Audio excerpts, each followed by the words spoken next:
presensya mo. Hallelujah. Hallelujah. Hallelujah. Lord. We give you everything, Lord. Hallelujah. Ikaw ang maghari. Ikaw na ang maghari sa aming buhay. Ikaw ang manguna sa amin, Panginoon. At sa aming pagsamba, sa aming pananatili, sa church na ito, Panginoon, sa araw na ito, dalangin namin ang pagsama mo. Dalangin namin ang pagbabago ng aming puso. Dalangin namin ang pagbabago ng aming isipan. Hallelujah. As we worship you, as we listen to your word, at ang lahat ng gagawin namin, Panginoon, sa umagang ito, mangusap ka sa amin. Purihin ka, Panginoon. Purihin ka, Panginoon, sa lahat ang pagsamba, ang pagluwalhati. Hallelujah. Lord, we thank you for your presence. Thank you, Lord. All glory belongs to you. Hindi po, palakpakan natin ang Panginoon. Thank you, Lord Jesus. Thank you, Lord Jesus.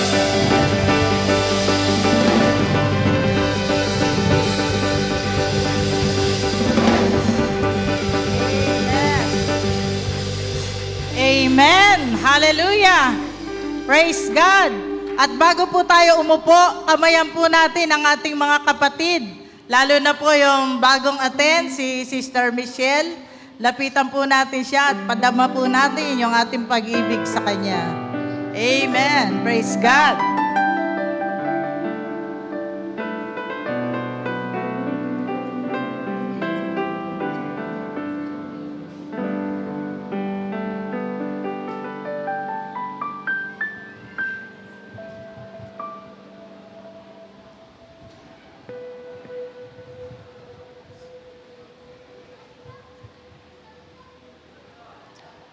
Good morning po sa bawat isa. Lahat po ba ay mayroong bulletin?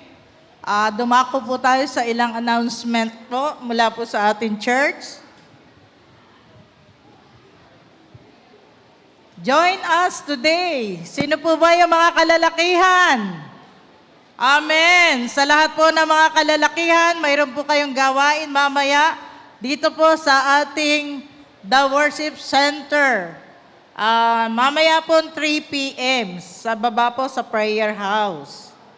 At sa lahat po ng mga youth, iClick Youth, 3 p.m.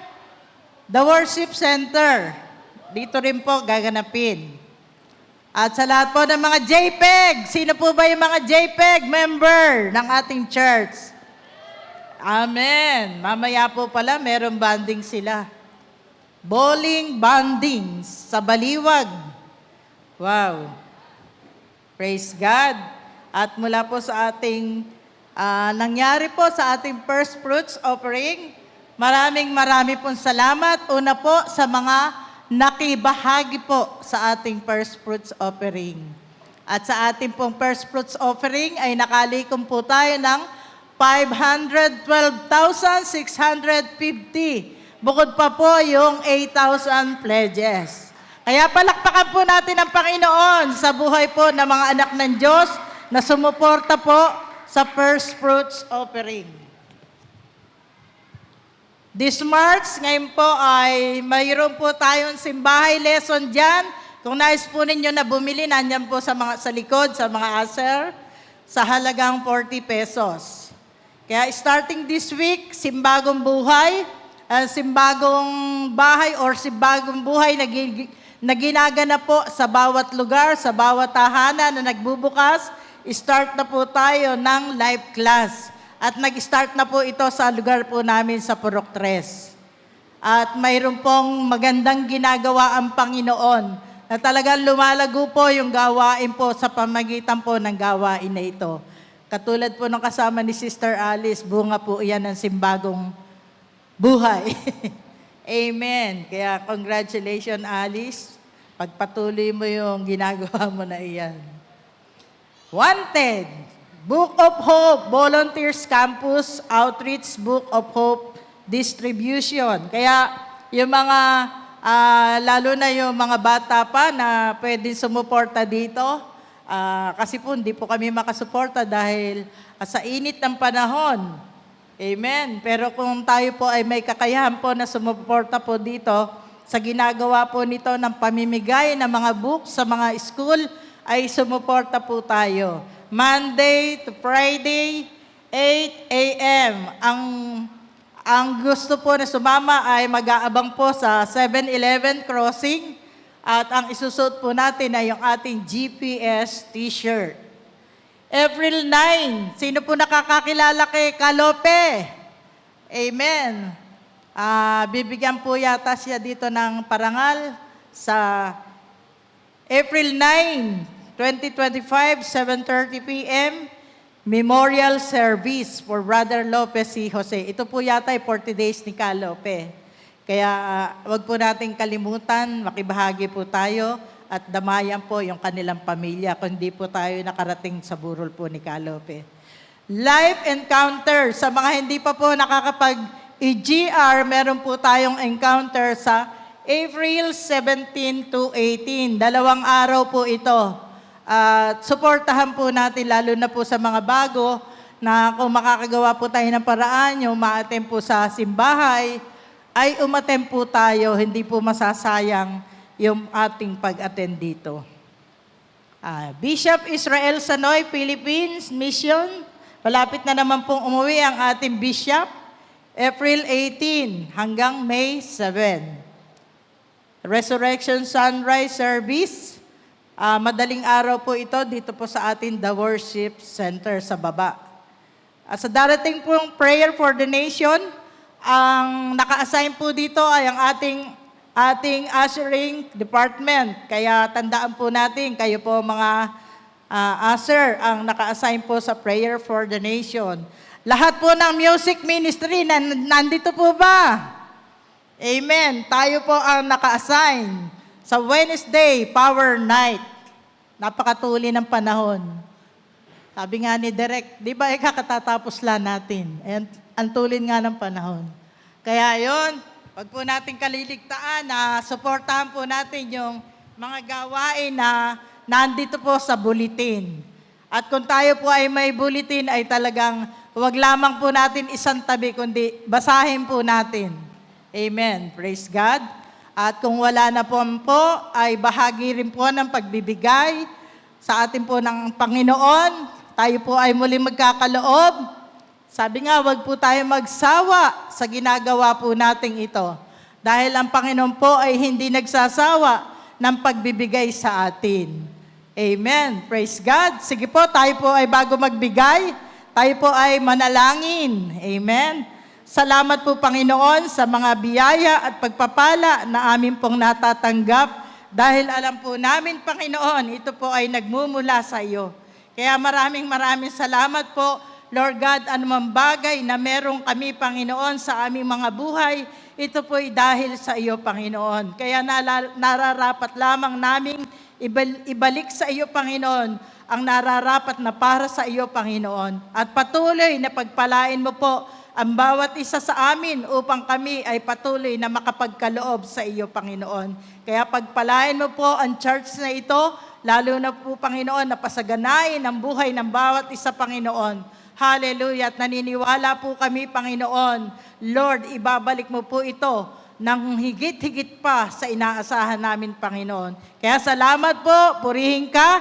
In Jesus' name we pray. Amen. Sige po, tayo po ay magbigay sa ating Panginoon.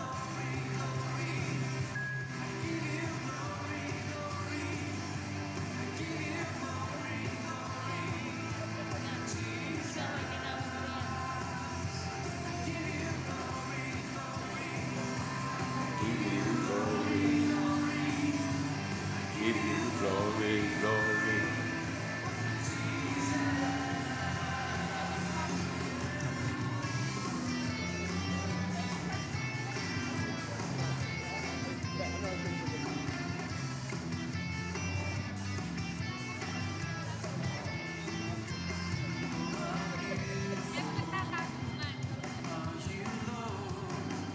Okay, dagdag na announcement lang po. Huwag po kayong maniwala na hindi po pwede matatanda sa Book of Hope. Actually, sa aming nakarang distribution, yung mga churches po nakasama namin, walang kabataan na volunteer, kundi mga adults po. Meron po kami mga 72 years old na volunteer at mga talagang 70 plus na po, kasama doon sa Book of Hope.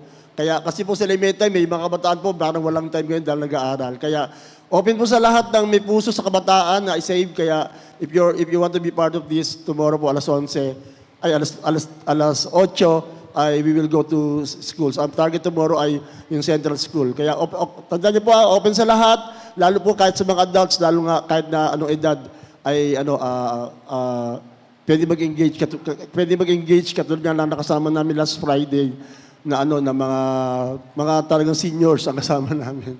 Okay, so thank you po.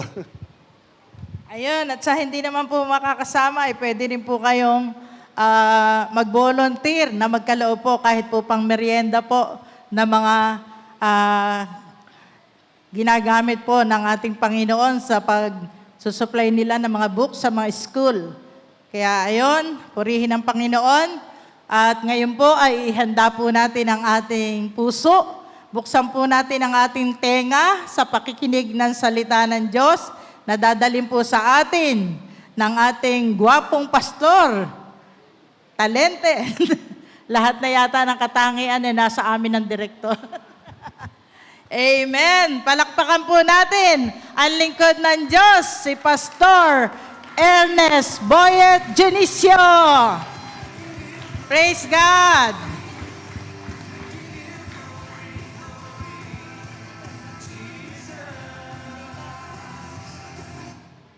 Okay na. Mic test. Sound check. Low. Okay po ba ang boses? Naririnig? Yun. Huwag ganon, Sister Oy. Ayaw natin ganong introduction. Mali. Wala dyan. Wala daw sa harap. Baka naka-off pa dun sa...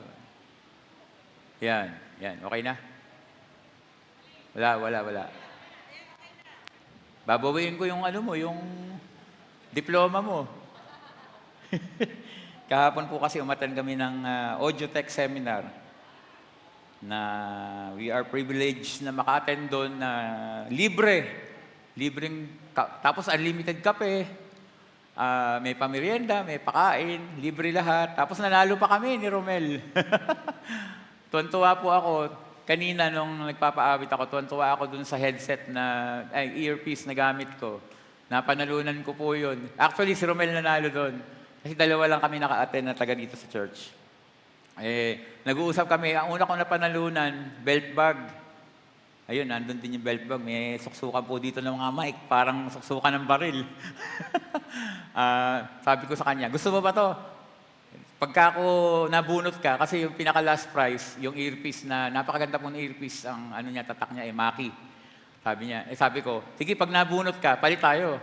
Alam niyo po, pag-click nung parang may ruleta, katulad ng ginagawa ni Pastor John, di ba, pa nagpapaano tayo. Nanalo si Romel unang-una. Sabi ko talaga kalooban ng Panginoon. Kanina tuwan-tuwa ako kasi rinig ko, naiintindihan ko lahat ngayon yung tunog. Dati kasi yung gamit kong earpiece, yung pong mumurahin lang yun yun, medyo maganda yun. Salamat po sa Panginoon.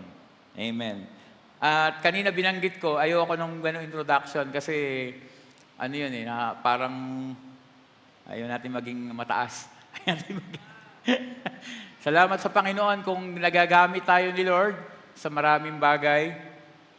Pero lahat ng ginagawa ko na paglilingkod, hindi ko kayang gawin kung wala ang Panginoon.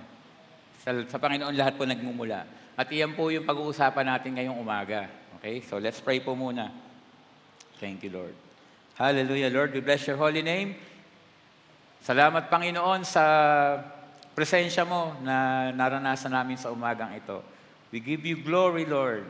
Hallelujah. We give you glory sapagkat napakabuti mo sa buhay namin. And Lord, ino-honor po namin ang presence mo. Lord, we know that you are here. Kasama ka namin. Holy Spirit, you are with us this morning. Kaya Panginoon, kami po ay nagpapasakop sa iyo. Tulungan mo kami sa umagang ito na matuto. Ikaw po, banal na Espiritu, ang magturo sa amin. Sa amin pong lahat, kahit ako, Panginoon, na magsasalita, na magiging laluyan lamang ng pagpapala, ay turuan mo po ako na lahat ng sasabihin ko ay makita at mangyari sa buhay ko, Panginoon. Alam ko, Lord, ako ang unang-unang dapat matuto, Panginoon, sa mga sasabihin ko sa umagang ito. At ang bawat isa, Panginoon, sa umagang ito, dalangin ko ang bukas na puso at tatanggalin mo, Panginoon, yung mga espiritu na makakahadlang para matanggap namin ang iyong mensahe sa umagang ito. Salamat po, Panginoon. Purihin ka, ikaw po ang mangusap. Ito po ang aming panalangin sa pangalan ni Jesus. Amen. Thank you, Lord. Pwede, James? Nasaan ba si James? Pakikuha nga yung towel ko sa bag. Hindi ko, ikaw na lang. Makalimutan ko yung towel ko. Yun. So, magkikwento lang po ako. Ito pong mga panahon na to ay masyado ako naging busy. At naisip ko nga, na-realize ko na ito pala yung time na ngayon lang nangyari sa akin, na sunod-sunod yung pagsasalita ko. Dati po kasi pag nagsasalita ako sa church, tuwing merong Fifth Sunday, usually ganun, nagsasalita ako kasi mag-praise celebration tayo. Or paminsan-minsan na-schedule din po tayo. Pero madalang mangyari yun, dahil madalas ay nagsasabi ako kay Pastor John, wag muna, marami kong ginagawa, wag muna ako ngayon. Pero nito pa mga nakaraan, hindi ko napansin, sunod-sunod pala yung mga naging naging invitation po na nagsalita. Tapos marami pong first time na nangyari sa akin. Ewan ko, nakwento ko na sa inyo yung mga first time dati. Tapos nangyari naman, nagsalita po ako ng anniversary sa Camarin. First time ko nagsalita ng anniversary sa church. Tapos nasundan ng anniversary sa Tarlac. Yun, kaya natutuwa po ako sa Panginoon. Sa Kanya po ako nagpapasalamat. Kasi dati hindi ko po kayang gawin yun at hindi ko tatanggapin yung mga ganun. Ayoko po talaga eh. Ayun pa pala, yung kay Kalope po, ako din nagsalita. First time ko rin po yun, na nag-speak sa patay. Kasi naman po, hindi ko po pwedeng tanggihan si Kalope, dahil baka multuhin ako. hindi tayo naniniwala sa multo. Hindi na bumabalik ang patay. Pero, kasi po, bago namatay si Kalope, nung dinalaw namin siya, sinabi niya talaga na, direct, sabi niya, yung first night, ikaw magsalita, pagka kinuha na ako ni Lord. Sabi niya gano'n. Although, hindi naman first night ako nagsalita dahil maraming church po nagsalita doon. Sabi ko nga kay Pastor John, Pastor John, skip na ako, hindi na first night. Sabi ko, may dahilan na ako kay Kalope na hindi ako magsalita kasi hindi naman first night. Pero, yun nga, siyempre, tinugon po natin yung kahilingan po ng kaibigan po natin na nami-miss ko po. Kasi, kanina, nagpe-praise and worship na, imagine ko, pinapractice pa lang namin yung song. Sabi ko sa kanila, kung nandito si Kalope, ako, sabi ko, sigurado nagagaganon yun. Kaya na-miss ko po kanina, buti na lang may na-disciple in the katauhan of Brother Ogie. Alam niyo po, mahalaga po na merong ganon kasi parang makahawa. Kailangan po yung worship natin contagious. Po, nakakahawa po dapat. Ayan. Tuloy ko na po, baka pagalitan ako. May nagsabi kasi sa akin, Direk, huwag ka masyadong magbasa ng mga verse. Ang dami-dami mong verse pag nag-preach ka eh. Ay, Okay. Ayun, kaya alam niyo na po, paminsan-minsan hindi niyo ako nakikita dyan, hindi ako tumutugtog kasi napupunta po tayo sa ibang lugar. Amen. So, ang ating po pag-uusapan ngayon ay tungkol pa rin sa ating team. Ano po ba yung team natin? God's positioning for a successful life. Doon pa lang po sa top team na yon, or sa topic natin ngayong month, meron na tayong mensahe doon. Ang Panginoon ang naglalagay sa atin sa posisyon para magkaroon tayo ng matagumpay na buhay. Sino po dito may gustong maging matagumpay sa kanyang buhay? Amen? Lahat po tayo, di ba? Gusto nating maging matagumpay. Kaya po, ang pag-uusapan po natin ngayon, kung para saan ba, bakit natin gustong maging matagumpay sa buhay natin? Bakit natin gustong maging mahusay sa anumang bagay na ginagawa natin? Bakit natin gustong, kung halimbawa, isa kang businessman, bakit gusto mong yumaman? Bakit gusto mong i-bless pa ni Lord yung ginagawa mo ngayon na pagninegosyo? Yan. Bakit gusto mong maging maganda boses mo kung singer ka? Bakit gusto mong maging magaling kang tumugtog kung musician ka? Bakit gusto mong maging mahusay mangaral kung ikaw ay pastor o ikaw ay preacher o ikaw ay nagtuturo ng Bible study o anumang paglilingkod na ginagawa mo? Para saan ba lahat yan? Amen? Ilan po pag-usapan natin? And this is our topic. Wala na palang suspense. Nandun na. Ang topic po natin is success for God. At ang napili ko pong verse na maging ano po natin ay ang Psalms 115 verse 1, ang ating pong verse na naaangkop diyan sa topic na yan. Not unto us, O Lord, not unto us, but unto thy name give glory for thy mercy and for thy truth's sake. Sabi dun sa verse na yon, hindi sa akin, hindi sa amin, kundi sa iyong pangalan, mabigay namin ang kaluwalhatian dahil sa iyong habag at dahil sa katotohanan mo sa aming buhay. Yun po naman talaga lundunan lahat eh. Kaya tayo nandito, it's because of the mercy of God. Kung wala yung mercy of God, kung wala yung habag niya, wala po tayo dito ngayon. Kaya pag-usapan po natin ang success. What is success? Success is about achieving a goal or purpose, often defined by individual standards and efforts.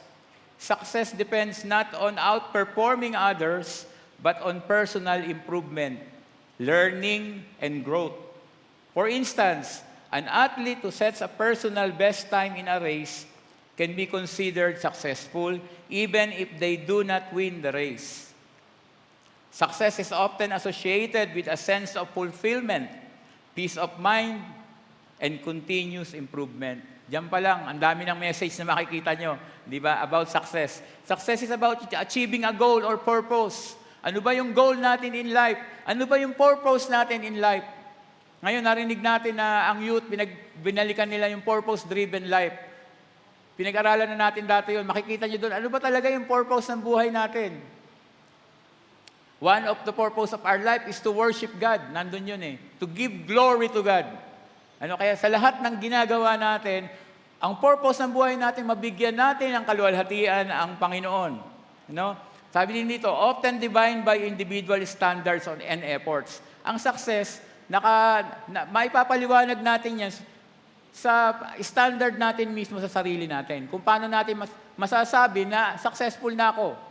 Ano? Sa atin yan, yan ang paliwanag ng mundo. Yung daw success ay ganun, na i-define natin sa pamamagitan ng standard natin sa sarili natin. Tayo, being a Christian, meron tayo dapat standard. Ano yung standard na yun? It is the standard of God.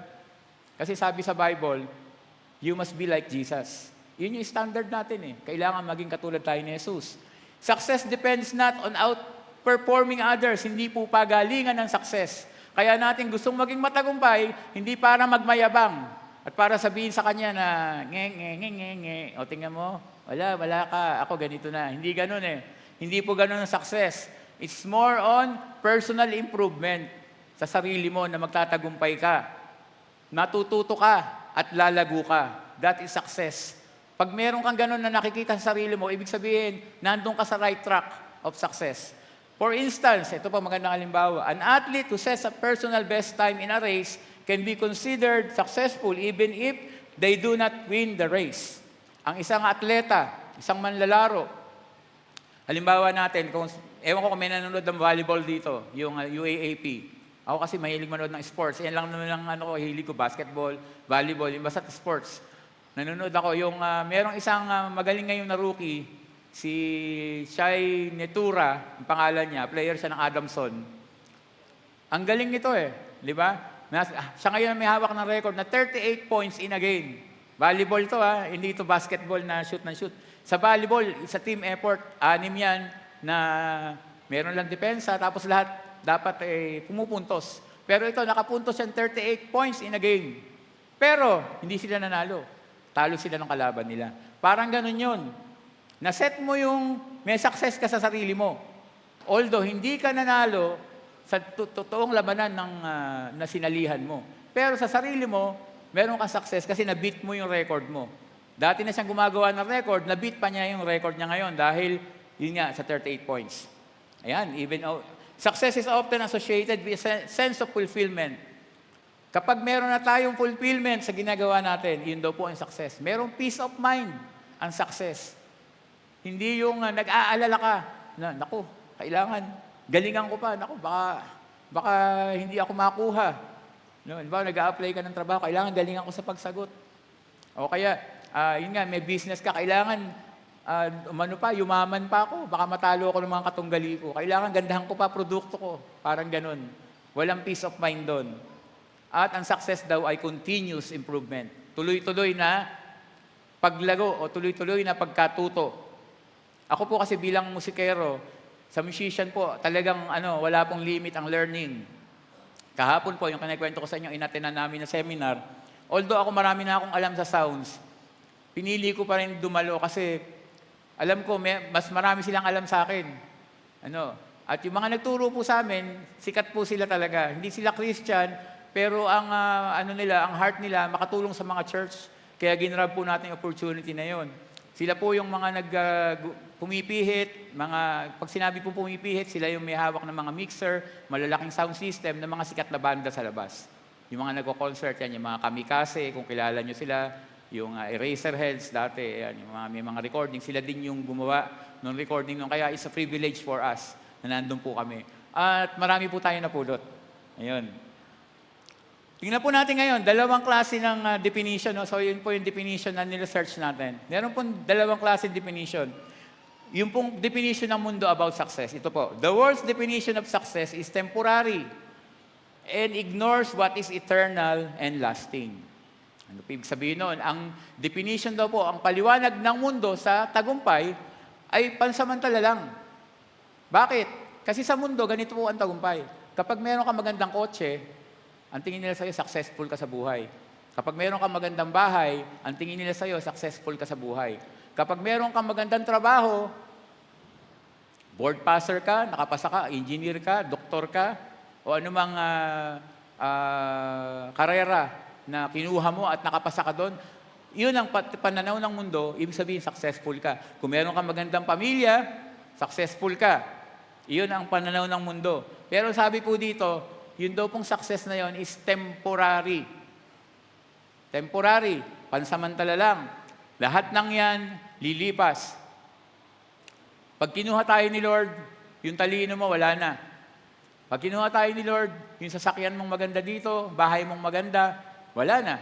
Lahat ng meron tayo dito, wala yan. Iiwanan lang natin yan pag namatay tayo. Kaya po, temporary lang. Sabi po sa Matthew 16:26, "For what is a man profited if he shall gain the whole world and lose his own soul? Or what shall a man give in exchange for his soul?" So parang sinasabi po dito, walang kapantay ang tinanggap natin na salvation. Yung pong pagkakilala natin sa Panginoon, walang kapantay. Kasi sabi po diyan, ano ba ang pakinabang ng tao kung makukuha man niya yung buong mundo? Kung lahat ng pangarap mo sa buhay, mangyari na, ano pakinabang mo doon? Kung hindi mo kilala si Kristo. We are blessed dahil kilala natin ang Panginoon. Siyempre, bilang anak ng Diyos, kasama talaga yung mga blessings na yan. And we are grateful na we are part of the family of God. Napakasarap na kasama tayo sa pamilya ng Diyos na alam natin na pupunta tayo sa langit at habang pinagpapala tayo ni Lord dito sa mundo, habang nandito pa tayo sa earth. Ang sinasabi po dito, yung pananaw ng mundo, kasi sa mundo yun nga, parang yung mga material na bagay, iyan po ang basihan ng success. Pero hindi po iyon ang basihan ng success. In contrast, the Bible defines success in terms of what is spiritual. Ito po ang totoong success. What is spiritual, lasting, and ends in eternal life and joy. Iyon ang totoong tagumpay sa buhay na tungkol po sa ating spiritual, yung pangwalang hanggan. Ano ba yung pangwalang hanggan? Yung buhay nating walang hanggan na pupunta tayo sa langit. While worldly success is centered on the promotion and gratification of ourselves, yun po ang worldly definition ng success, yung parang promotion mo, yung para sa sarili mo, yung para sa ikasasaya mo, yan po ang definition ng success sa world. Biblical success is grounded in obedience to and glorification of God. Ang totoong tagumpay po ay pagsunod sa Panginoon at pagbibigay ng kaluwalhatian sa Panginoon sa pamamagitan po ng buhay natin. Now, check ourselves if we are, binibigyan ko ba ng kaluwalhatian ng Panginoon sa buhay ko? Kaya nga sabi ko sa inyo, ginagawa ko itong sermon na to, ay ako mismo, tinitingnan ko yung sarili ko, Lord, am I giving back the glory to you? Binibigay ko ba yung kaluwalhatian sa'yo? Sabi po sa Matthew 6:19-21, lay up for yourselves treasures upon earth. And, don't lay up. Kulang yata yung na ko. Where moth and rust that corrupt. Lay not up pala yun, sorry.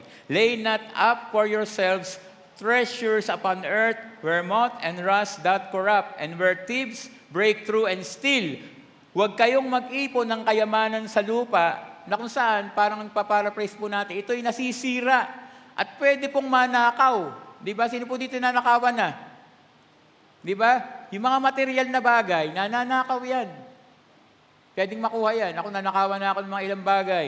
Nanakawan na ako ng mountain bike. Nakwento ko na dati, nagpipreach ako. Naalala ko rin nun, naglalakad ako sa Divisoria, estudyante pa lang ako, backpack. Punong-puno ng tapes. Puro mga gospel tape yung bag ko. Hindi alam nung nagnakaw, puro gospel tape yun. Pagdating ko sa bahay, walang laman yung bag ko, las-las. Meron lumas-las ng bag ko. Sabi ko, naubos lahat yung tape ko na mga praise and worship yun. Nung araw kasi, di ba, parang Abner, puro mga tape pa tayo, di ba? Sipra-sipra kami, napakinggan namin tape. Naubos lahat, sabi ko, bahala siya, pakinggan niya yun, maborn again siya. Wala siya nakuha sa bag ko. So, ibig ko sabihin, yung mga bagay, material na bagay, pwedeng mawala. Pwedeng manakaw. Pero sabi sa verse 20, lay up for yourselves treasures in heaven where neither moth nor rust doth corrupt. Hindi kinakalawang, hindi masisira, at walang magnanakaw. And where thieves do not break through nor steal, walang makakanakaw ng mga kayamanan na iipunin natin sa langit. Sabi sa verse 21, for where your treasure is, there will your heart be also. Kung nasaan ang iyong puso, ano ba yung tinitibok ng puso mo ngayon? Pakiramdaman mo nga yung puso mo, tumitibok pa ba? Siyempre, tumitibok pa, buhay pa tayong lahat. You know? Pakiramdaman mo, ano ba yung tinitibok ng puso mo? Ano ba yun? Ano ba yung gustong-gusto mong ginagawa? Ano ba yung love na love mo? Ano ba yung gustong-gusto mong makasama? Sino ba yung gustong-gusto mong makausap? Sabi diyan, for where your treasure is, there will your heart be also.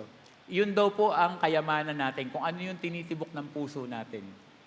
So ang question this morning, ano yung tinitibok ng puso ninyo? Baka tinitibok ng puso niya, bumili ng napakagandang tablet para makapag-game. O baka tinitibok ng puso niya, bumili ng magandang magandang computer chair para ubusin ang oras niyo sa paglalaro. O bumili ng magandang TV para makapanood ng paborito niyong teleserye at maubos ang oras niyo doon.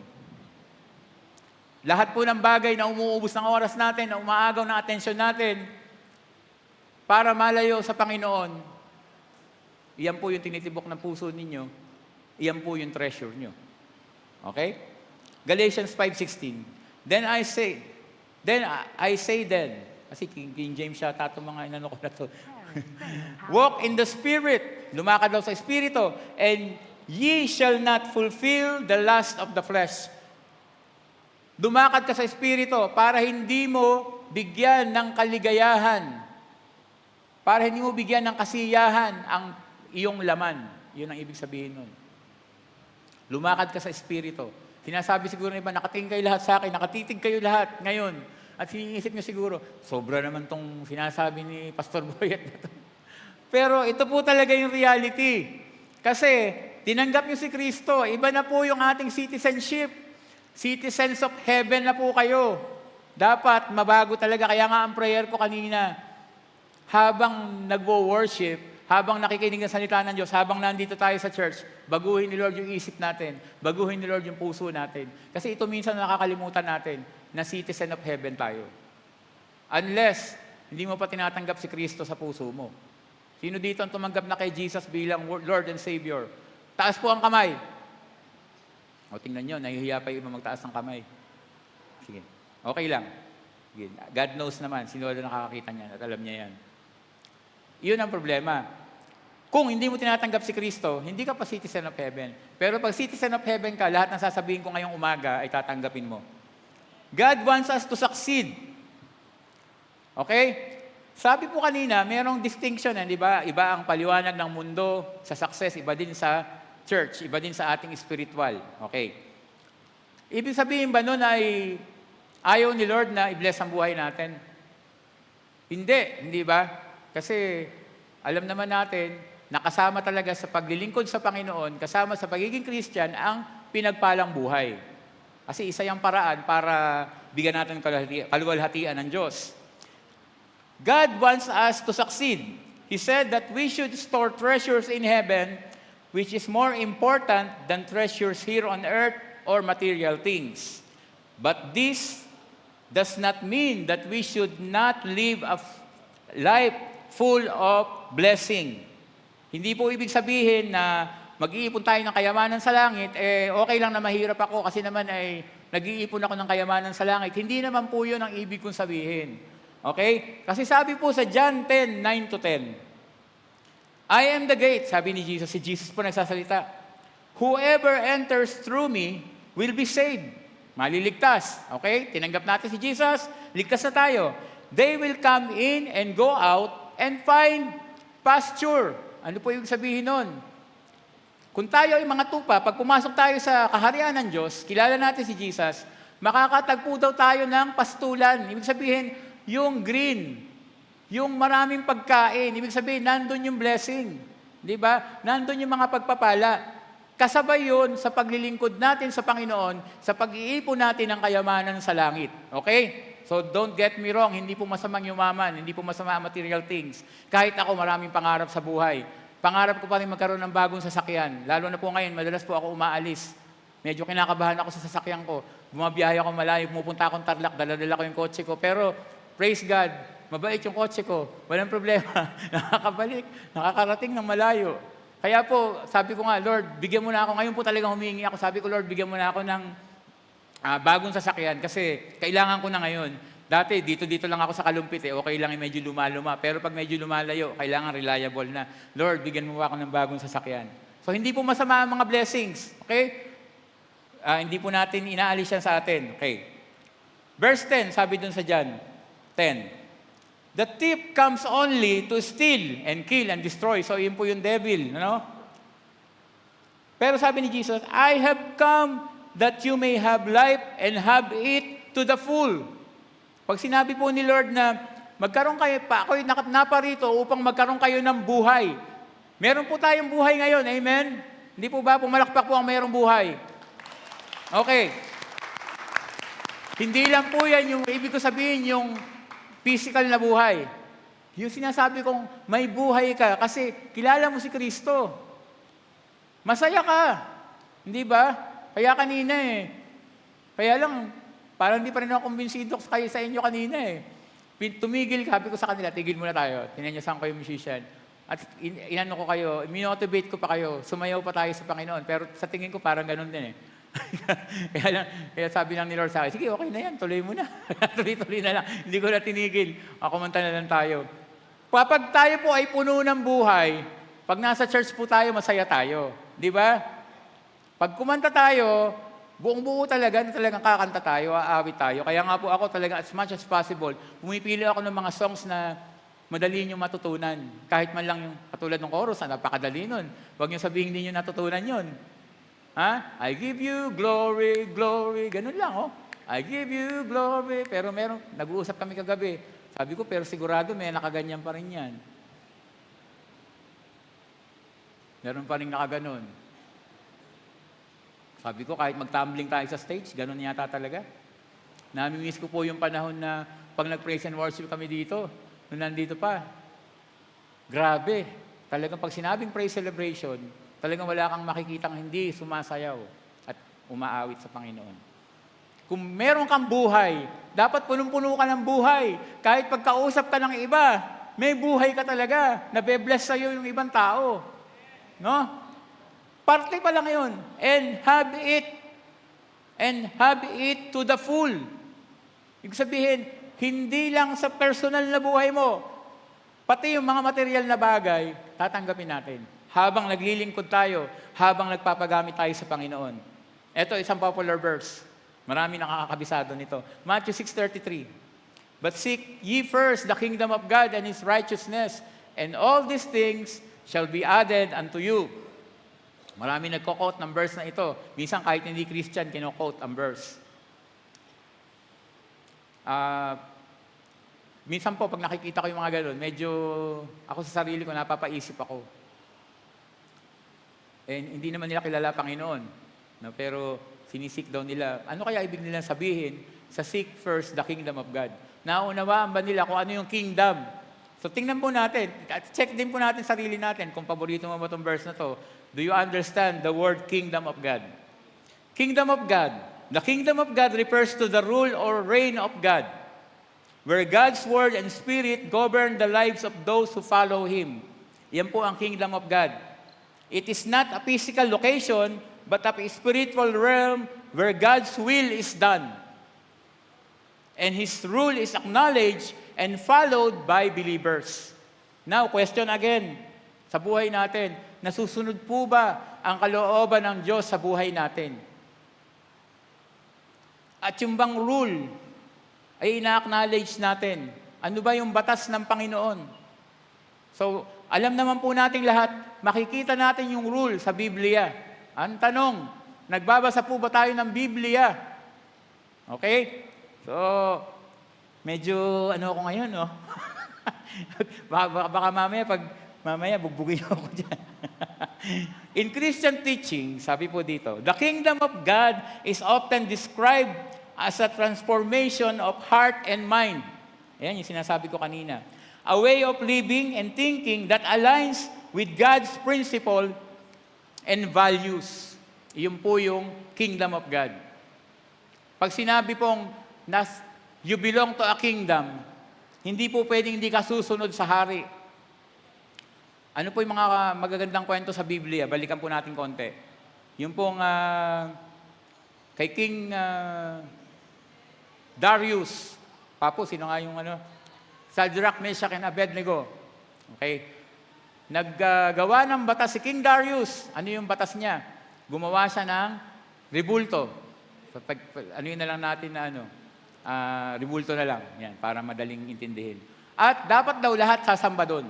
At ito si Shadrach, Meshach, Abednego, hindi sila sumamba. Anong ginawa sa kanila? Nilagay sila sa hurno. Okay, at isa po sa magagandang kwento yan, dahil hindi sila nasunog kahit na super init yung apoy na nandoon. Pangalawang kwento ng king, si King Nebuchadnezzar. Tama ba ako, Papo? Baka nagkakabaliktad. Ha? Ayun pala yung una, King baliktad. King Nebuchadnezzar yun. Si King Darius naman, kaibigan to ni Daniel. Sorry, medyo gumugulo utak. Kaibigan ni Daniel, naging kaibigan siya, pero may mga sumulsol sa hari na to na para gumawa ka ng batas na lahat ay hindi pwedeng manalangin sa ibang Diyos. Sa'yo lang. Parang ganun, yung hari lang talaga sasambahin.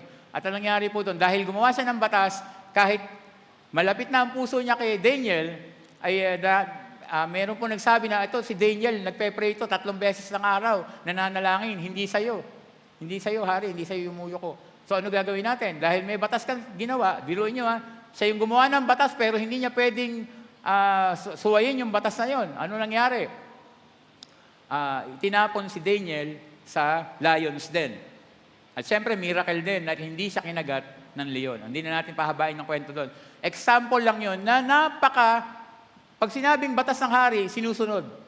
Kaya po, ito po yung essence ng seek ye first the kingdom of God. Kaya check po natin sarili natin. Ginagamit natin to, pero baka may mga kulang.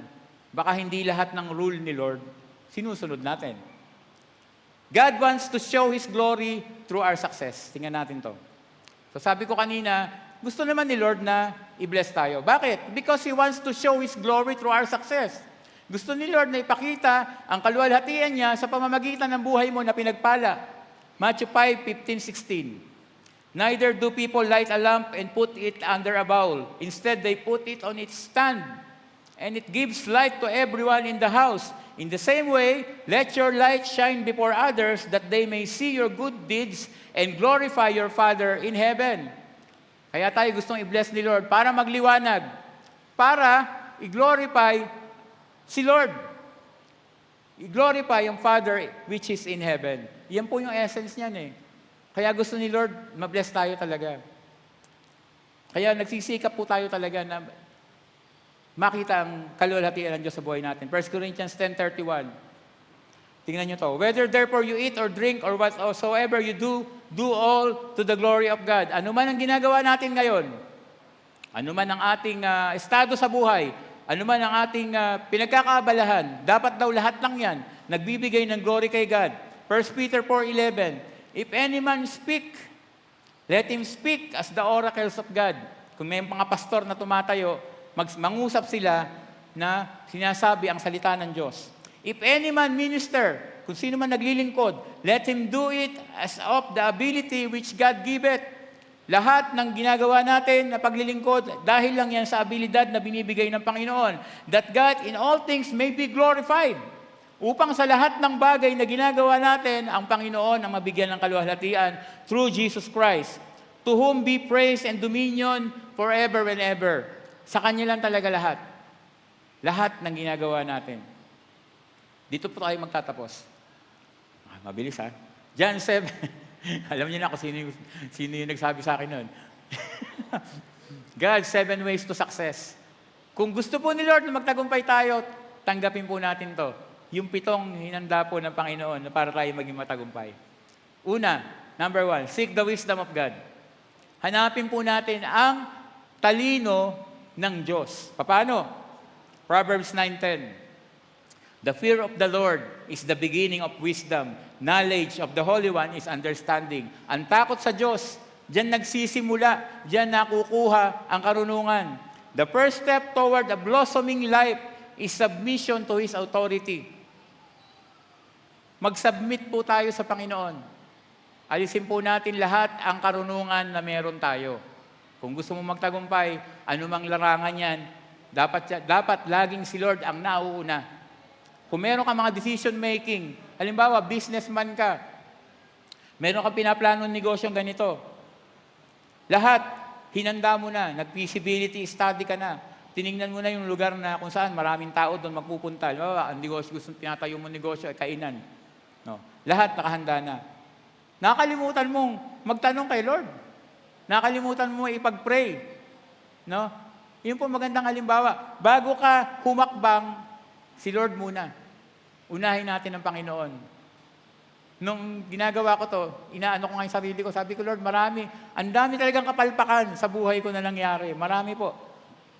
Naikwento ko na rin, sabi ko sa inyo na kung nag-ipon na lang ako ng lahat ng pinagbibili kong sasakyan ng mga nakaraan, dapat maganda na sasakyan ko ngayon. Kaya lang, ito po kasi, madadaanan din natin mamaya. Medyo ako po ay makikita niyo mamaya. Proverbs 2:6, for the Lord gives wisdom, ang Panginoon nagbibigay ng karunungan. From His mouth comes knowledge and understanding. Tingnan po muna natin, ano ba yung fear of the Lord? Kasi nabanggit doon, fear of the Lord is the beginning of wisdom. Fearing God means having reverence for Him. Yung pagkakaroon ng paggalang sa Panginoon, ito po yung takot sa Diyos. Hindi po yung takot na, naku, baka pag gumawa ako ng kasalanan, parusahan ako ni Lord, mapupunta ako sa impyerno. Hindi naman yun eh. Ang sinasabi po dito, reverence, yung paggalang. That impacts the way we live. Yung paggalang mo na nababago yung buhay mo. Dahil ginagalang mo si Lord, sinusunod mo yung mga sinasabi niya sa Biblia. Dahil mahal mo siya.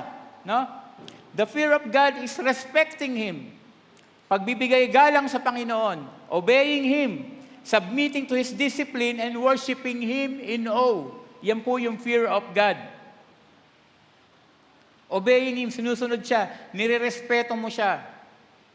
Sa umagang ito, baka merong naglalaro dyan. Paminsan-minsan, may nakikita po tayo na may nagsesermon, pero may nakahawak na cellphone at hindi talaga nakikinig. Tanungin niyo sarili niyo, meron ka bang respeto nun sa Diyos pag ginagawa mo yun? Kung naniniwala po tayo na kapag meron 2 o 3 nagtitipon sa kanyang pangalan, nandun si Lord sa kalagitnaan, sabi sa Matthew 18:20 yun. Kung naniniwala tayo sa mga salita ng Diyos at totoo lahat ng salita ng Diyos sa atin, alam natin na nandito si Lord. And everything na gagawin natin dito sa church, dapat may pagrespeto sa presensya ni Lord. That is the fear of the Lord. Fear of the Lord is loving Him. Mahal mo ba si Lord? Kung mahal mo si Lord, Matthew 12:30, sabi doon, love the Lord your God with all your heart, all your soul, all your mind, and with all your strength. Iyan po yung fear of the Lord. Pag meron tayo niyan, makakakuha po tayo ng talino at makukuha po natin ng tagumpay sa buhay natin. Tagumpay sa paglilingkod sa Panginoon, tagumpay sa mga pangarap natin. Kasi kasama po yan. Number 2, ito po yung sinasabi ko kanina, practice patience. One of God's attribute is patience. Ang Lord po ay napakahaba ng pasensya, walang katapusan. Psalms 103 verse 8, the Lord is compassionate and gracious, is slow to anger, hindi po madaling magalit, abounding in love.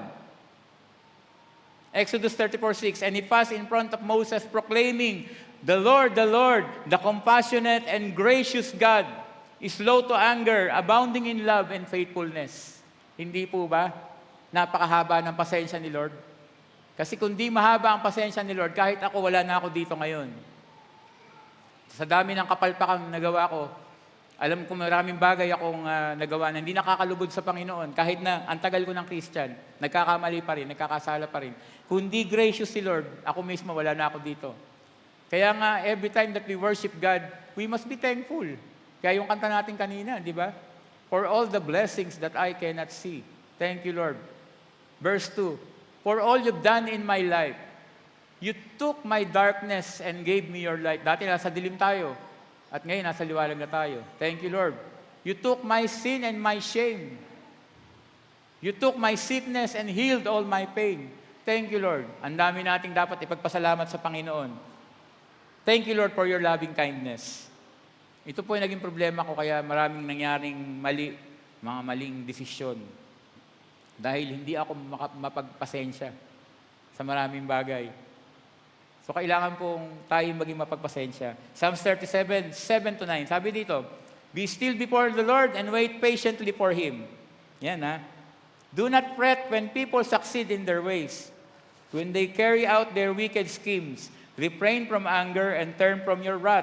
Do not fret, it leads only to evil. For those who are evil will be destroyed, but those who hope in the Lord will inherit the land. Okay? Maging mapagpasensya, mag-iintay, wait patiently for the Lord. At dun, sabi dito, do not fret when people succeed in their ways. Wag po tayong mainggit. Wag po tayong masiphayo. Ano ba magandang Tagalog nun? Yung mas malalim. Mag-imbot, parang ganun. Huwag tayo mainggit, mababawa na lang natin. Huwag tayo mainggit kung nakikita mo yung iba, pinagpapala yung buhay nila. Sinasabi mo, ito naman, di naman Christian, bakit naman pinagpapala yung buhay niya? Minsan po kasi, naging ganyan damdamin ko, nakwento ko na rin yan sa inyo. Nakasasakyan ako, tapos may sinusundan akong sasakyan na napakaganda. Minsan naisip, sabi ko, Lord, hindi ko alam kung Christian to, pero yung mga hindi Christian, gaganda na sasakyan eh. Bakit ako hanggang ngayon, ganito pa rin sasakyan ko? Pero sabi dito, wag daw po tayong mainggit. Mag-intay lang po tayo. No, kahit na sila nagtatagumpay sa buhay nila, at yung mayaman yung iba, kahit hindi kilala Panginoon, don't worry. Kasi sabi dun sa last verse, hope in the Lord. Those who hope in the Lord. Lahat ng mayroong pag-asa at nangahawakan sa Panginoon will inherit the land. Ibig sabihin, matatanggap natin yan. Yung mga pagpapalang yan. At ano pa ba ang hihigit sa blessing na pupunta tayo sa langit? Walang kapantay yun. Na kapag namatay ka, may kasiguruduhan ka. Tingnan niyo si Calope, bago namatay, in-appoint na ako mag-speak. Kasi talagang handang-handa siyang mamatay. At alam niya, makakapiling niya Panginoon. Galatians 6:9, siyempre, paborito natin. Let us not become weary in doing good, for at the proper time, we will reap harvest if we do not give up. Huwag po tayong mapagod sa paggawa ng mabuti. Ibig sabihin, maging pasensyoso ka. Kahit na kung minsan hindi napapansin ang ginagawa mo, tuloy lang. Kasi lahat naman ng ginagawa natin, hindi para sa tao, para sa Diyos yan. Okay? Dadating ang panahon, magre-reap tayo ng harvest, sabi sa verse. Number 3, avoid foolish and ignorant disputes, ungodly chatters. The world we live in is filled with varying opinions. Some people can get harsh with their views and will not stop trying to get the rest of whatever group they are addressing to come over to their side. Medyo papaliwanag ko na lang po mamaya. If we allow ourselves to be drawn in these debates, we are giving ourselves over to an argumentative spirit, wasting our time and polluting our minds. Ano daw to? Avoid foolish ignorance or ungodly chatters. Yung po mga walang saysay na pag-uusap. Ngayon pong panahon natin, kahit sa social media, pag nagbukas ka, marami ka na makikita mga walang katuturang pagtatalo. Siyempre, alam din ninyo, nangyari ngayon sa ating bansa. Hindi naman hindi tayo nakikialam, meron din tayong mandate, pero ang dapat nating gawin dyan, ipag-pray na lang po natin ang ating bansang Pilipinas. Na ngayon, nagkakagulo dahil sa alam naman natin, yung ating dating Pangulo, di ba, hinuli. At makikita nyo, minsan mga Christian pa nga, nagpo-post sa Facebook, may kanya-kanyang mga pinapanigan. Ang tanong po ay, nakakatulong ba yun sa ating Christian life? At ang tanong pong isa pa doon, may nananalo ba doon? Di ba wala? Kahit sa debate, sino dito yung mga, nung elementary kayo o high school, sumali sa mga, ano tawag doon, balagtasan. Di ba? Yung balagtasan, parang yan tumutula. Pero pag inano mo yung balagtasan, inanalyze mo yan, parang din yung naglalabanan yan eh. May kanya-kanyang kuro-kuro yan. Usually ganun balagtasan, dalawang side, nagtatalo sila. Ang balagtasan, walang nananalo dun. Pansinin nyo. Ang tinitingnan lang naman dun, lalo pag contest, ang tinitingnan na dun, yung husay ng pagdi-deliver. Pero walang nananalo. Sa pagtatalo sa ganitong mga sinasabi po natin sa panahon ngayon, may nananalo ba? Wala. May natatalo. Sino natatalo? Tayo. Kung nauubos ang oras mo sa mga ganung bagay na wala namang katuturan, nadidistract ka, na meron kang dapat gawin, hindi mo nagagawa dahil sa mga walang katuturan. At isa pa, yun daw mga ungodly chatters. Yung mga pag-uusap na wala namang katuturan, kung minsan, yung mga taong, mga negatibo ba, na nakakausap natin, kaya pumili po tayo ng mga tao na positibo sa buhay. Kung ang taong laging sasamahan mo ay ayaw umaten sa church, ano mangyayari sa'yo? Hindi ka rin dadalo. Kung ang taong nakakausap mo, ayaw umaten ng mga Bible study, ayaw umaten ng simbahay, ang tawag ngayon, ano ang mangyayari sa'yo? Ayaw mo rin umaten. Pero kung ang sasamahan mong tao, gustong-gusto niya na pupunta sa church, na kahit na midweek service, pupunta ka rin sa midweek. Di ba? O ganyan yung 3 itlog. Paborito natin, yung mga kapatid natin na nandito, nakasama natin lagi sa midweek. Ang saya-saya po na midweek service, umaten po kayo. Kasi doon po talaga nagagawa lahat. Pwede ka magpatotoo, pwede ka magwala. Kasi doon po, walang limit po yung oras. Okay, ang sinasabi po natin dito, iwasan na po natin yung mga bagay na walang katuturan, na wala namang maitutulong sa ating buhay. Kung gusto mo maging matagumpay sa buhay, gusto mo maging successful, gusto mo mag-glorify si Lord sa buhay mo, iwasan mo yung mga ganitong pagkakataon sa buhay mo. 2 Timothy 2:23, don't have anything to do with foolish and stupid arguments because you know they produce quarrels. Ang nagiging lang po niyan, walang katuturang pagtatalo, nag-aaway lang. Di ba? Nag-aaway. Meron mo dyan, nagpapatayan pa dahil sa mga, di ba? Sa politiko. Bakit nagpapatayan niya? May kanya-kanyang sinasamahan yan eh. 2 Timothy 2:16, avoid godless chatter, because those who indulge in it will become more and more ungodly. Tingnan nyo, kapag lagi kang sumasama sa mga ganun tao, nakikipagtalo ka, o ano-ano mga kwentong walang katuturan, hindi mo napapansin, hindi ka na nagiging godly.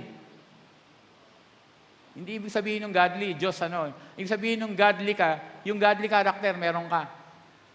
Yung Christian life mo, okay, pag sinabing godly ka. Okay?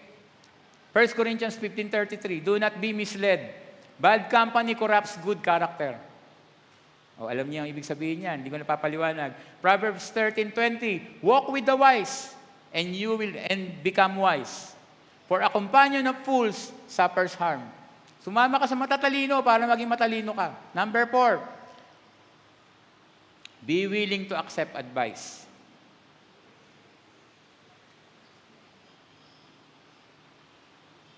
We cannot learn and grow if we think our opinion is the only one that matters. Or if we think we already know so much that we don't need to listen. When a person is full of pride, they have no ears for anyone else's voice.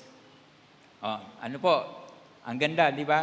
Hindi po tayo lalago, sabi diyan. Hindi tayo lalago kung iniisip natin ng ating lang sariling isip o ang ating sariling karunungan ang importante. Kung ang iniisip natin, yung alam lang natin ang importante, hindi raw tayo matututo, hindi tayo lalago. O kung iniisip mo na lahat, alam mo na. Di ba may mga ganyan tao pag nakausap mo, parang lahat alam niya. Ano nangyayari? Pag ganun, parang ayaw mo na samahan yung tao na yun. Naiinis ka. Pagkausap ko naman yan eh. Wala na lang kung bida, kundi siya eh. Di ba? When a person, tingnan nyo pag puno daw ng kayabangan ng isang tao, wala siyang tainga, hindi siya nakikinig sa boses ng iba. Kailangan maging open tayo sa suggestion. Kailangan maging open tayo sa mga criticism. Constructive, constructive criticism. Ibig sabihin ng constructive, hindi siya magiging cause ng pagbagsak ng tao na yun na kinikriticize mo. Ang mangyayari doon, pag sinabi mo yung constructive criticism, mas maganda yata, ganito gawin mo, ganito. Ibig sabihin, pag pinayuhan mo isang tao, dapat yung pagpapayo na may pagmamahal. Hindi yung pagpapayo na may pagdadown o parang minamaliit mo masyado yung pinapayuhan mo. Okay? Makinig po tayo sa mga ganon. We must be willing to accept advice. Kaya nga po, inakwento ko kanina na umattend kami. Kahit na marami na po akong alam, umattend pa rin ako kasi alam ko, marami akong matututunan doon. Number 5, hindi pa tapos pala. We are admonished not to compare ourselves with others to the point of jealousy. But we can learn from those who have traveled a road ahead of us and their experience can save us a lot of pain. Okay? So, matututo po tayo kung marunong tayo makinig, lalo na doon sa mga taong alam mong marami ng karanasan sa buhay. Marami na siya napagdaanan sa buhay. Matututo po tayo, pakinggan lang natin siya. Pakinggan po natin ang mga payo nila. Good instruction helps us grow. We can become teachers to those who may need and want to ask our advice for this situation. Bakit tayo nakikinig? Bakit gusto nating matuto? Aside from giving glory to God, para tayo din makatulong sa iba. Pag meron na kailangan ng advice, makakapag-advise ka kasi merong nakinig ka sa advice, natuto ka, maipapasa mo yung advice mo na yon dun sa taong nangangailangan. Okay? Learning and listening to others take denying our flesh. Minsan daw, sometimes it hurts. Minsan masakit na parang, alam ko na yan, pero kailangan ko pa rin pakinggan. Pero dapat magpakumbaba tayo. Do nothing out of selfish ambition or vain conceit. Rather, in humility, value others above yourselves. Philippians 2:3. Lahat po ng pinag-uusapan natin dito ay nasa Biblia. Number 5, dalawa na lang po. Stay focused on the goal. Once we receive spiritual insight, we should stay focused on that and not allow other influences to sway us. Kailangan daw nakapokus lang tayo. Walang ibang, kung meron kang gustong abutin, dapat wala kang ibang iniisip. Ako po, katulad ko. Kaya natututo ako dito eh. Kasi yung YouTube channel ko, nakalimutan ko na. Sayang, kasi marami ng views, medyo dumadami na rin naman. Papunta pa lang na 1,000 yun, wala pang 1,000 subscriber. Kaya lang, nakalimutan ko na. Sa dami nung ginagawa ko, sa dami ng iniisip ko, parang nawala na naman yung focus ko, kaya babalikan ko uli siya. Isang araw, nakaharap ako sa computer, naalala ko yun. Sabi ko, Lord, sorry, hindi ko na naman nagagawa. Yung talagang unang, ito yung pinagpe-pray ko na na i-bless ni Lord yung channel ko. No, at marami pa po akong gagawin tungkol doon. So sabi po sa Philippians 3:15-16, let's focus on that goal. Those of us who want everything God has for us. Kung gusto mo yung mga bagay na hinahanda ng Panginoon sa'yo, just keep focus on that goal. Sabi dito, if any of you have something else in mind, something less than total commitment, God will clear your blurred vision. You'll see it yet. Now that we're on the right track, let's stay on it. Okay? If we are on the right track, stay on it. Sino po dito nasa right track ngayon? Magsabi po ng hallelujah, ng amen. Sino po di nyo ba naiintindihan nasa right track? Yung pong nasa tamang daan na. Ngayon, sino po yung nasa tamang daan na ngayon? Magsabi po ng amen. Ayun. Parang hindi lang nakuha siguro. Hindi maintindihan yung sinasabi ko. Okay. Tayo po lahat nasa right track na kasi nandito tayo sa church. We are worshiping God. We are following God. We are reading the Word. We are praying. So we are on the right track. Just keep focus on that. O wag na po tayo makinig sa mga iba-iba pa, mga turo. You are on the right track. Nandito ka na sa tamang katuruan. Huwag ka na makinig na iba pang turo na mawawala yung focus mo kay God. O kung meron kang goal sa buhay mo, huwag ka na mag-isip pa ng mga ibang bagay. Kung naghahanda ka nga para sa isang business, yun lang muna tutukan mo. Palaguin mo muna yon. Para magtagumpay ka doon. Huwag ka munang mag-put up na ibang business. Di ba marami tayong alam na kwentong ganyan. Madaming iniisip, ang daming business, magtatayo na ibang business. Nagtayo pa dito, pero ano nangyari? Dahil na-sidetrack siya, parehong business niya nawala. Bumagsak. Number 6, stay out of regret. Okay, wag nakalimutan na po natin lahat ng mga nakaraan. Wallowing in regret and condemnation over past failures and sins will not benefit us. Wala pong maitudulot na maganda kapag lagi natin binabalikan ang mga nakaraan. Yung mga naging kapalpakan natin sa buhay, pag binabalikan natin, walang maidudulot na maganda. Ang kailangan lang po natin gawin, tumingin lang po tayong diretsyo. Magtuloy-tuloy lang po tayo. Sabi dyan, living in the past prevents us from moving forward. Kapag laging nakatingin ka sa nakaraan, hindi ka makalakad ng diretsyo, makapagtuloy-tuloy. No matter what happened in our lives, our Father promises to restore and build and rebuild if we adhere to His way. Kahit ano nangyari, noong nakaraan, tuloy-tuloy lang na tayo dahil ang pangako ni Lord ay i-rebuild niya. Kung may nawala sa'yo dati, ibabalik niya, i-restore niya ang lahat, kahit po sa health. Amen? Kung sino man dito dumadaan sa pagsubok sa health, i-restore ni Lord yan. Basta tuloy-tuloy lang, tingin lang sa harap. Huwag natin tingnan yung nakaraan. Okay. Isaiah 43:18-19, forget the former things. Do not dwell on the past. See, I am doing a new thing.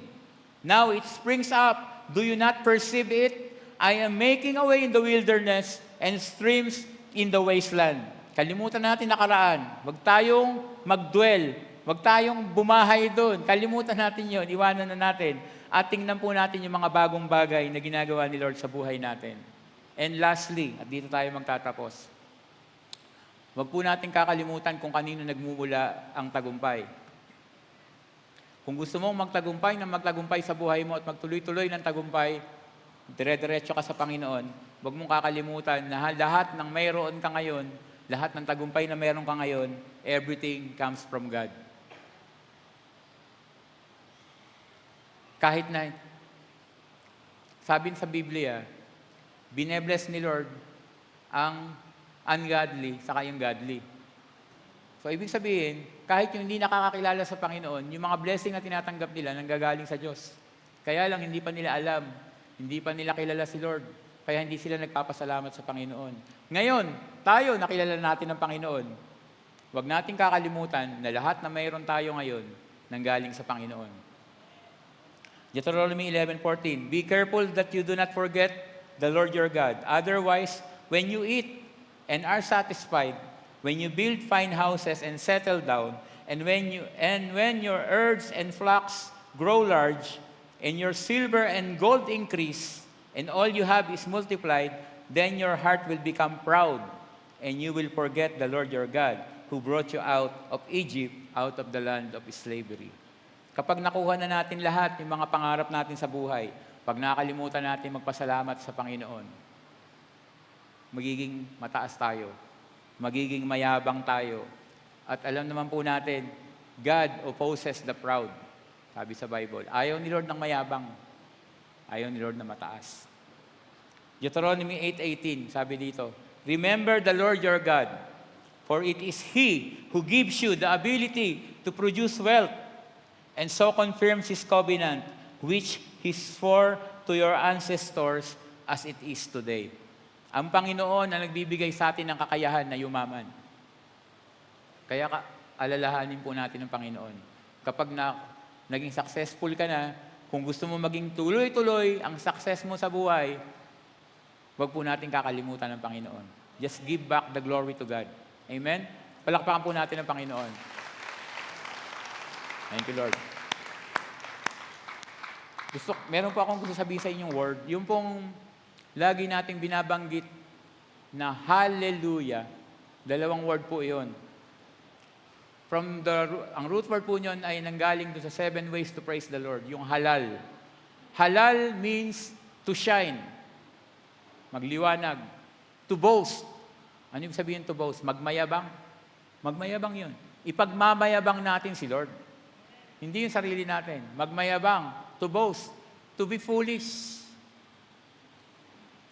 Maging eng-eng, parang ganun. You know?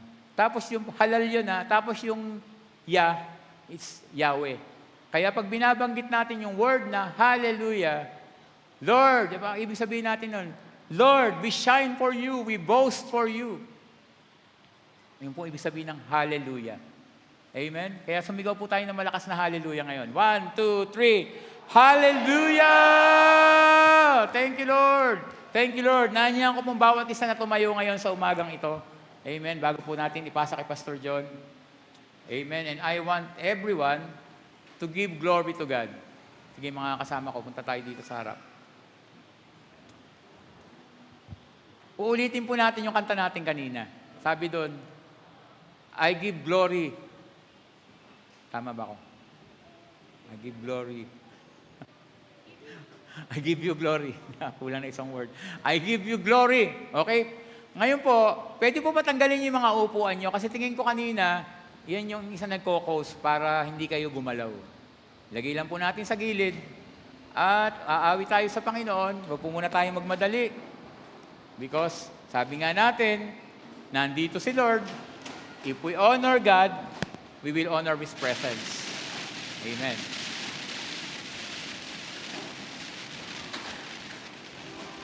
Lord.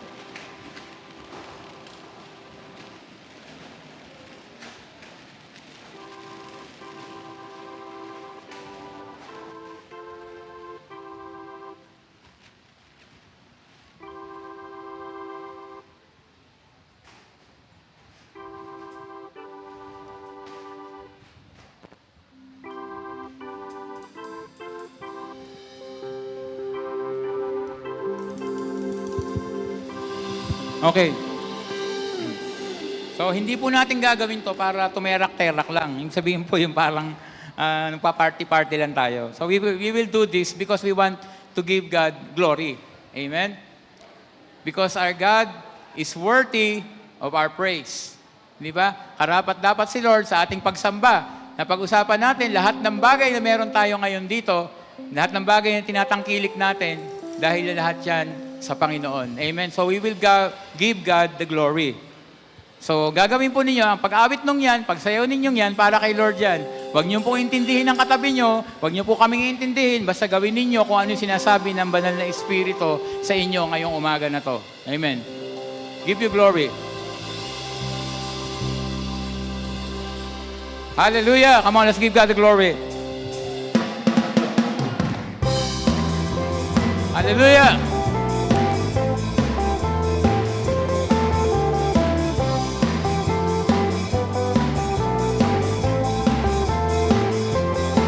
Oh, how beautiful are you, Lord. Sabi mo kay Lord. It's your word. It's your love. Oh, how glorious are you, Lord.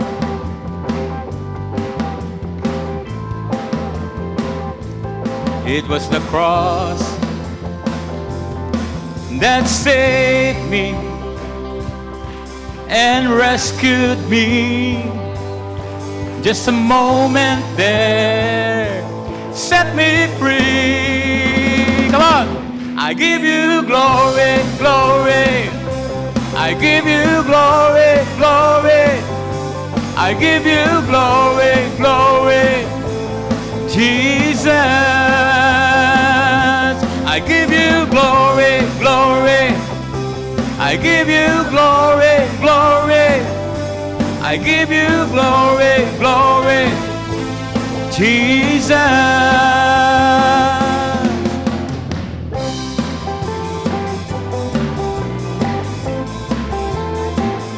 Yung mga marunong sumayaw, sumayaw kayo. No? Give God the glory. Hindi ganyan yung sayaw nyo dapat, di ba?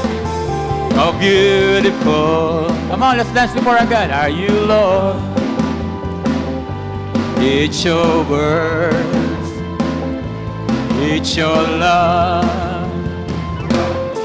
Oh, how glorious are you, Lord.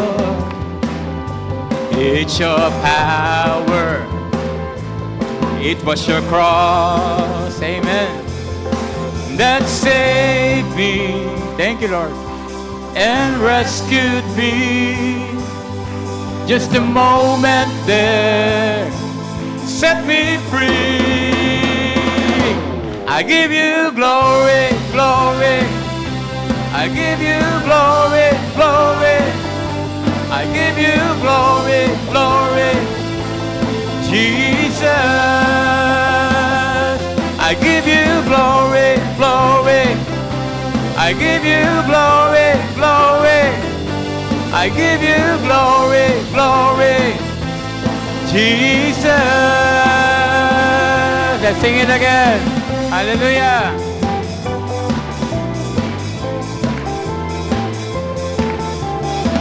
How beautiful are you, Lord.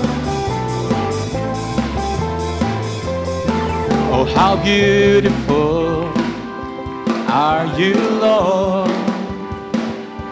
It's your words, it's your love. Oh, how glorious are you, Lord. It's your power. It was the cross that saved me, that saved me and rescued me. Just a moment there set me free. I give you glory, glory. I give you glory, glory. I give you glory, glory. Jesus, I give you glory, glory. I give you glory, glory. I give you glory, glory. Jesus. Lahat po tayo umindak sa Panginoon. Come on, hallelujah. Lahat po, para kay Lord yan. We love the Lord with all of our heart, all of our mind, and all of our soul, and all of our strength. Pati yung lakas, pati yung katawan. Hallelujah. Love the Lord your God with all of your heart, all of your mind, all of your soul, all of your strength.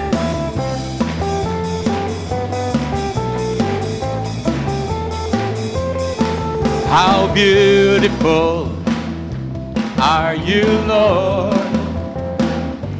It's your words, it's your love. Oh, how glorious are you, Lord. It's your power.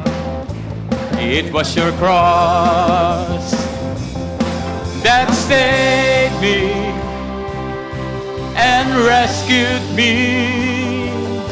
Just a moment there set me free. I give you glory, glory. I give you glory, glory. I give you glory, glory. Jesus, give you glory. I give you glory, glory. I give you glory, glory. I give you glory, glory. Jesus. Kayo naman, I give you.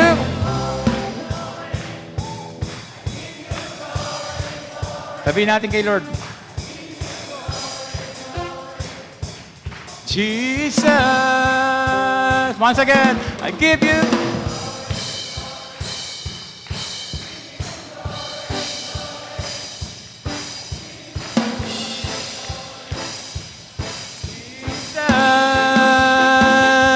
I give you glory, glory. I give you glory, glory. I give you glory, glory. Jesus. With a crown of thorns, He became my king forever.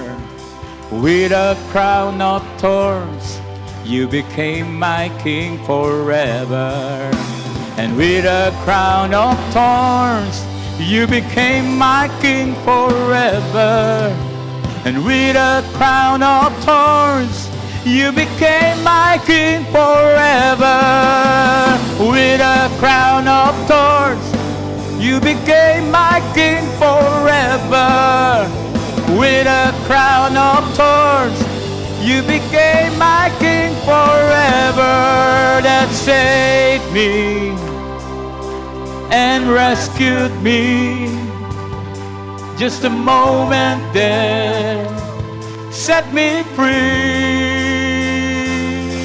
That saved me and rescued me. Just a moment there set me free. I give you glory, glory. I give you glory, glory.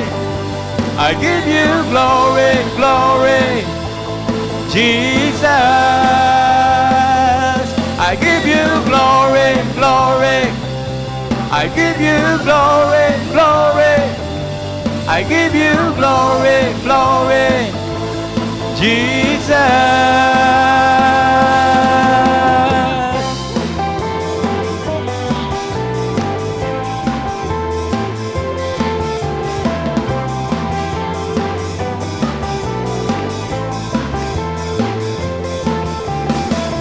Hallelujah!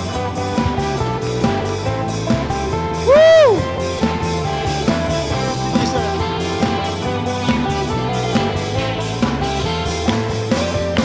Oh! Hallelujah! Yes, Lord! Amen! Woo! Amen! Praise God! Sino pang sabik pang magsumamba sa Panginoon, magsabi ng Amen! Amen! We can do this all day in our lives, sa ating bahay, sa ating mga devotion, and lalong higit sa lahat, as we were worshiping God, sinabi sa ating, inimpress sa akin ng Lord, I have given you a big dance floor. Gamitin natin para sa Panginoon, kaya tayo binigyan ng malaking lugar ng Diyos, na kung saan malayo sa kabiasnan, kahit magsigawan tayo rito, kahit na tayo ay magwala rito, no one will stop us. Hindi katulad pa rin mga ibang churches na kung saan ay sila ay nalilimitahan dahil po sila ay nasa mga kabahayanan. Pero dito malaya tayo. Amen po ba? Can we give God a big clap offering to our God once again for giving us the opportunity to worship God? Woo! Let unto us, O Lord. Ibigin natin sa Panginoon, kung kayo buhay ngayon, hindi dahil sa iyo, kundi sa Panginoon. Kung kayo nagtagumpay, kung ikaw ay gagraduate kayo sa school year ito, magpasalamat kay God, kung may trabaho ka, kung may pamilya ka, kung gising ka, magpuri ka sa Panginoon. Hallelujah! Thank you, Jesus! Hallelujah! Woo! Thank you, Jesus. Amen. Praise God. Come on, let's lift both our hands to our God. Thank you, Jesus. Hallelujah. Panginoon, salamat po sa opportunity na binigay mo sa amin, Lord, na magbigay papuri sa iyo, Panginoon, muli. Dahil sa iyong kabutihan, Lord, lahat ng ano man nangyari sa aming buhay, lahat ng mga tagumpay, at even sa lahat ng mga sitwasyon, kagalingan, pagpapala, ang aming mga anak ay graduate this school year at marami mga promotion na nangyari sa aming buhay. Meron kang ginawang maraming bagay, kaligtasan sa aming pamilya, pagbabago ng bawat isa, Lord. Maraming dahilan para kami magpuri, O God. Lord, sa tagumpay nito, ikaw lang tunay maluwalhati. Ikaw ang tunay na mabigyan ng kapurihan. Even in this place, the worship center, as we called it, Lord, na kung saan dito kami malayang sumamba, malayang umayaw, malayang mawit, malayang sumigaw, malayang mapuri sa iyo, Panginoon. Thank you, Lord, na every time we are here, Lord, you are giving us this great opportunity to enjoy your very, very presence, O God. Kaya ngayon, patuloy po namin binabansin ng makapurihan kalwalatian dahil alam namin there's so much more that will happen for the next couple of months ng 2025, alam namin, Lord, maraming pang pagpapala, maraming pang pagpuposisyon ang gagawin mo sa aming buhay, especially for giving us success in life, oh God. Kaya Lord, patuloy na nag-declare ng iyong mayamang biyaya sa bawat isa, na patuloy na naghahanap ng iyong presensya, na patuloy na naghahangad, na walang iba kundi ang iyong biyaya lamang, Panginoon, ang iyong kabutihan sa aming buhay. At ang pagmamahal ng Panginoong Jesus, na siyang patuloy na yakap sa amin, na siyang mag-uumapaw sa buhay namin, para sa aming pamilya, sa lahat ng tao sa paligid namin, at even sa lahat ng mga tao, Panginoon, na kailangan namin abutin, patawarin, at ibigin pa, Panginoon. At ang patuloy na paggabay ng Banal na Espiritu, na siyang pupuspos, na siyang gagabay, siyang mag-iingat, na siyang magsasabi na itong tamang daan na dapat namin lakaran, ito ang aming dapat sundin. Ang siyang patuloy namin maranasan, mula ngayon magpakailanman, at lahat na nagmamahal sa Diyos, ang lahat na patuloy na magtatagumpay sa buhay para sa Panginoon, at lahat na magbibigay ng kaluwalhatian sa Diyos dahil sa Kanya kabutihan na ginagawa niya sa Kanya sa ating buhay, ay magsabi ng tatlong malalakas na Amen! Amen! Amen! And Amen! God bless! God bless! See you po sa tomorrow po, at tomorrow din sa alas 8, sa 7-Eleven. Please contact us and let's win our generation for Jesus. Amen. At council, ngayon sandali, for a short consultation. I give you glory, glory. I give you glory, glory. I give you glory, glory.